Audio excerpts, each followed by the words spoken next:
Entre erros, acertos e dificuldades, os docentes estão se adaptando a essa nova realidade. Mas será que todos podem mesmo se encaixar nesse novo jeito de ensinar?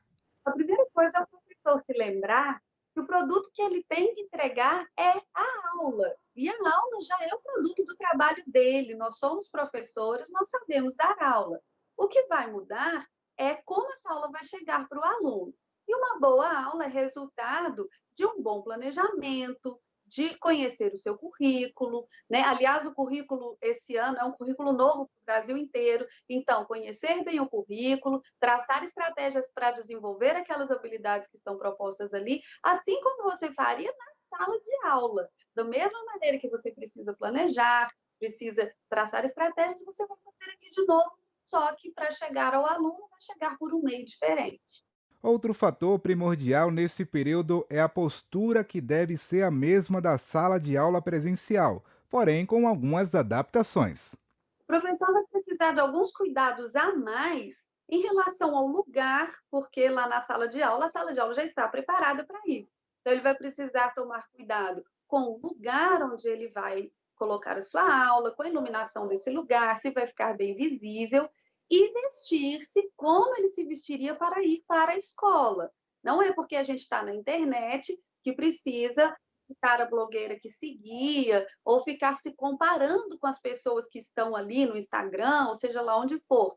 É importante que você se vista de forma adequada para uma situação de ensino, esteja bem composta, mas sem exagero, sem precisar também ficar, né, comparando com modas de internet e essas coisas. Preparar materiais, gravar videoaulas, organizar trilhas de aprendizagem e fazer conferências com os alunos. Tudo novo, mas para quem está começando, o básico também resolve. Um celular comum, né, sem muita tecnologia, resolve o problema. A iluminação natural do dia é suficiente, né? É só procurar um lugar bem iluminado, uma janela ou algo assim. Não é necessário equipamento como microfone, fone, essas coisas. O próprio som do celular vai conseguir captar sua voz se você procurar um lugar tranquilo, um lugar onde não haja muito barulho. Uma pesquisa da Universidade Federal de Minas Gerais, UFMG, e da Confederação Nacional dos Trabalhadores em Educação, CNTE, revelou que quase 90% dos professores não tinham experiência com aulas remotas antes da pandemia. 42% seguem sem treinamento. Por isso, na falta do domínio com a tecnologia, a dica também é buscar tutoriais online. O professor, ele trabalha com aprender a fazer, com aprender a fazer e com aprender a aprender.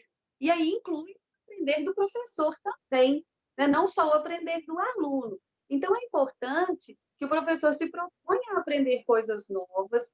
Para editar um vídeo, uma videoaula, não é necessário um, um software de muita complexidade, porque a gente não precisa ficar colocando animações, efeitos, é só cortar um erro, juntar alguma parte de vídeo que teve que parar e tudo mais.